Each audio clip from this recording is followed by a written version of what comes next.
One of the biggest disappointments I see in parents' eyes is when the child shows no signs of gratitude for everything that the parents are doing for them. I wake up early in the morning to cook lunch for his school. Forget thank you, he doesn't even eat it. I don't have a nice suit to wear in functions. I saved money so she can go to her singing classes. Now she tells me I don't care for her. My wife, my in laws, everyone fought with me that I shouldn't buy my son a new phone, but I did for his happiness. Now I ask him to leave the phone just during exams and he's fighting with me. Forget acknowledging what I did for him, he can't even talk to me nicely. I work all day for these children. I cook for them, clean their room, drop them to school, pick them up, take them to shopping, everything. And I ask them to do one thing for me, and they just say no, just like that. Why should I have to fight every time I need to get something done? Every time he needs something, becomes all sweet and chatty, Papa this, Papa that, but after the need is fulfilled, doesn't even look at me. I come home from work and he can't even sit with me for 10 minutes. Am I just a money machine for him? What's common in these examples? Parents do so much for the children, but the child shows no acknowledgement, neither through their words nor actions. And then how do parents deal with this? They'll sulk, they'll fight, they try to ignore. They actually don't know much about what to do. So one obvious solution to this could be, why not tell the child everything you're doing for them? But many parents think, why should we have to say something? Can't they see it themselves? I mean, if I have to ask them and then they do something nice, then it's of no value. We don't want to beg for their attention and care. They should do it themselves. Okay, you won't ask.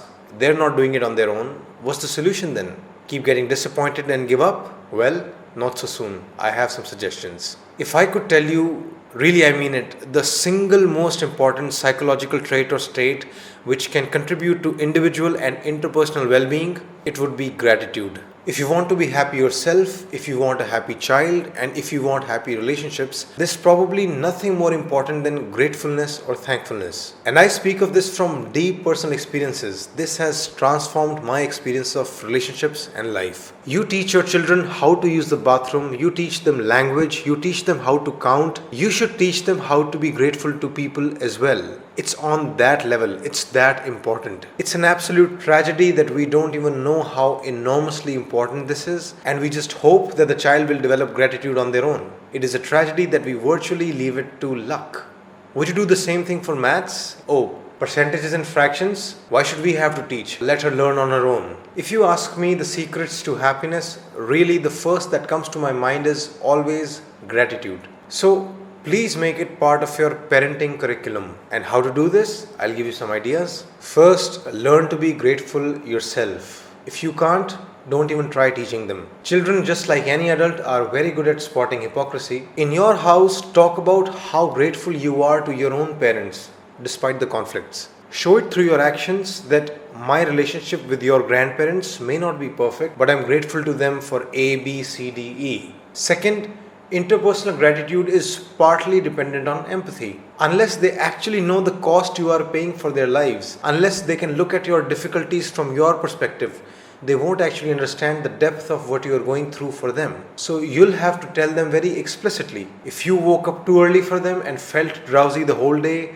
if you're suppressing your own desires to save money for them, if you're fighting with other people to defend them, if you are sacrificing your leisure time for their tasks, talk about it. Talk not just about what you're doing, but also about what you're going through inside. Basically, you'll have to educate them about the personal cost you're paying for their sake. This is not about tooting your own horn. This is about filling their blind spots. This is about presenting a better reality to them. This is education. But caution, don't do it with an attitude that you're doing them a favor by giving them birth and raising them. That attitude is not wise, because despite everything you're doing for them, you started a family for yourself. Because you thought creating a family is a good way to live life. Your child never came to you and said, "Mom and Dad, please give me birth." So when you teach them gratitude, don't sound like the benefit is one-sided.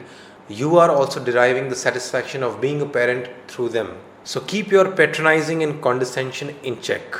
And once they understand the efforts you are making for them, once they have some empathy with your struggles, that will then become the basis for their thankfulness towards you. Finally, if you want them to notice your efforts on their own, that also needs to be executed systematically. Sit down with them every day or alternate day or at least every Sunday and ask them, in the past 1 week, What are the things that you are thankful for towards me and your dad? This sounds like an odd question, as if you are forcefully trying to get compliments. But remember, this is not about you. This is about them. They need to sit and think. It would be best if schools could do this, but they don't. It's not part of the syllabus. So you'll have to do it yourself. Literally, make them write the things that they are grateful for towards you on a piece of paper. Make it concrete. Initially, it might seem very synthetic and awkward, but gradually it'll normalize and it'll sink in. In summary, make gratitude the religion of the house. Practice it yourself. Teach it to your children consistently. Let me know in the comments the issues that you are dealing with. I'll make videos on them. My audiobooks on parenting are now available on my website. Keep checking because I will upload new ones regularly. There's going to be a lot of new ideas in those audiobooks which you'll find very useful. By the way, you can also buy audio of this video for repeated listening and as a gesture to support me. If you want to see me grow faster, you can help me in two ways. First, if you are feeling generous, please make a donation. I'll use it to hire video makers and researchers. Second, do like my Facebook page, subscribe to my YouTube channel and press the bell icon for notification. Please do it right now. If you need counseling for yourself, for your child or for your relationship, you should book appointments with me. To book an appointment, please go directly to my website page shridharlifeschool.com/counsel and fill the application form there. Just to inform, I get a lot of inquiries for counseling. It makes me very happy, but I'm unable to respond to all of them. I take very limited number of clients to make sure I can give my best and stay sane myself. So in case I have not been able to reply to your messages or get back to you on your application form, I apologize for the inconvenience. I'm working with very limited resources. Just to remind you, in case counseling isn't possible, please buy my audiobooks. They can help you in areas you can't even imagine. Thanks a lot for watching my videos. You are giving me your time. That's the best gift. I really am very grateful.